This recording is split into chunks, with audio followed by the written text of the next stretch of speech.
కంగారుగా డాక్టర్ దగ్గరికెళ్ళి, డాక్టర్ గారు నాకు ఫీవర్ వచ్చిందనంటే, ఆయన ఒక ప్రిస్క్రిప్షన్ గబగబా రాసేసి ఇచ్చేస్తారా? ఇవ్వరు గదా! నీకు థర్మామీటర్ పెట్టి టెంపరేచర్ ఎంతుందో చెక్ చేసి, నీకసలు ఎందుకు జ్వరం వస్తుంది? ఎన్నాళ్ళ నుంచి జ్వరం వస్తుంది? వర్షంలో ఏమన్నా తడిసావా? ఔట్ సైడ్ ఫుడ్ ఏమన్నా తీసుకున్నావా? నీ హెల్త్‌కి సరిపోయిన ఫుడ్ ఏమన్నా తీసుకున్నావా? అన్ని రకాల క్వెషన్‌లు అడిగి, అవసరమైతే బ్లడ్ టెస్ట్ కూడా చేసి, డయాగ్నైజ్ చేసిన తర్వాత మాత్రమే నీకు ప్రిస్క్రిప్షన్ ఇస్తారు.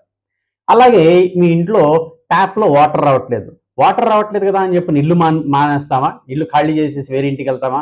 లేదు గదా! అసలు ట్యాంక్‌లో వాటర్ ఉన్నాయా లేవా? మోటార్ పనిచేస్తుందా లేదా? పైపులేమన్నా బ్లాక్ అయినాయా? ట్యాప్ పాడైపోయిందా? వాల్ ఏమన్నా బ్లాక్ చేశారా? అన్ని రకాలుగా చూసి దాని తర్వాత సొల్యూషన్ చూస్తాం. దీన్నేమంటారంటే రూట్ కాజింగ్ అని చెప్పంటారు. అంటే మన ప్రాబ్లమ్ ఏదన్నా వస్తే దాని కరెక్ట్ రూట్ కాజ్ ఏంటో కనుక్కొని సొల్యూషన్ గనక తీసుకొని దానికి యాక్షన్ చేస్తే సమస్య అనేది సాల్వ్ అవుతుంది. ఎగ్జాక్ట్‌లీ ఇదే విధంగా మీ బిజినెస్‌లో అయినా, మీ పర్సనల్ లైఫ్‌లో అయినా సరే ప్రాబ్లమ్ అనంగానే వెంటనే దానికి సొల్యూషన్ చెప్పని ఏదో ఒకటి సొల్యూషన్ తీసుకోవడం కాకుండా దానికి రూట్ కాజ్ ఏంటో కనుక్కోండి. అంటే వై అని చెప్పని ఒక ప్రశ్న వేసుకోండి. అసలు ఎందుకొచ్చింది? ఉదాహరణకి ఒక రెస్టారెంట్‌లోనో లేదా ఒక బిజినెస్‌లోనో సేల్స్ తగ్గిందని చెప్పి అనుకుందాం. సేల్స్ తగ్గినాయి కదా అని చెప్పని ఒక వ్యక్తి ఏం చేశాడంటే కంగారుగా మార్కెటింగ్ లేకపోవడం వల్ల సేల్స్ తగ్గిందని చెప్పని నెలకు 10,00,000 ఖర్చు పెట్టి విపరీతంగా అడ్వర్టైజ్మెంట్ ఇవ్వటం, డిజిటల్ మార్కెటింగ్ ఫేస్‌బుక్‌లో అని చెప్పని, వాట్సాప్‌లో అని చెప్పని, ఇన్‌స్టాగ్రామ్‌లో అని చెప్పని, పేపర్‌లో యాడ్‌లు ఇచ్చి ఖర్చు పెట్టాడు. అయినా సేల్స్ పెరగల. ఎందుకు అని చెప్పని తర్వాత ఒక ఎక్స్‌పర్ట్ దగ్గరికెళ్తే ఆయన ఇన్వెస్టిగేషన్ చేస్తే తెలిసిందేంటంటే ఆయన దగ్గర ప్రొడక్ట్ క్వాలిటీ ఉండట్లేదు. కస్టమర్స్ వస్తే కస్టమర్స్‌ని ప్రాపర్‌గా రిసీవ్ చేసుకోవట్లేదు. అండ్ కస్టమర్స్ ఏ రకంగా కూడా హ్యాపీగా లేరు. మరి సేల్స్ ఎలా పెరుగుతాయి?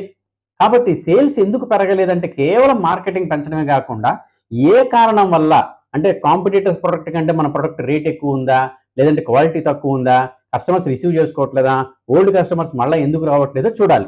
అలాగే ఎంప్లాయీస్ ఎళ్ళిపోతుంటే ఎవ్రీ మంత్ చేంజ్ అవుతున్నారు అని చెప్పంటే, ఎందుకెళ్తున్నారు అని చెప్పని అనలైజ్ చేయాలి గానీ ఎంప్లాయీస్‌ని బ్లేమ్ చేయకూడదు. అక్కడ వర్క్ ఎన్విరాన్మెంట్ ఎలా ఉంది? ఎంప్లాయీ ప్రాపర్‌గా ట్రీట్మెంట్ ఇస్తున్నాడా? ఎంప్లాయీస్ మధ్య గొడవలేమన్నా ఉన్నాయా? కెరీర్ గ్రోత్ కనపడుతుందా లేదా? ఇలా అన్ని ప్రశ్నేసుకోవాలి గానీ ఎంప్లాయీస్‌ని బ్లేమ్ చేయకూడదండి.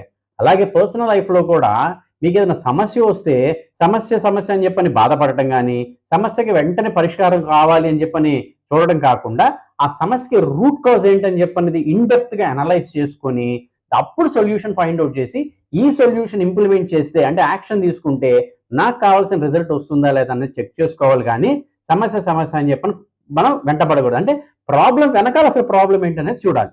సో ఈ వీడియో నచ్చిందని చెప్పంటే లైక్ చేయండి, షేర్ చేయండి, మన ఛానల్‌ని ఫాలో చేయండి. అండ్ మీ ఫ్రెండ్స్ గాని ఎవరైనా సరే బిజినెస్‌లో ప్రాబ్లమ్‌గా ఫేస్ చేసిన వాళ్ళందరికీ షేర్ చేయండి.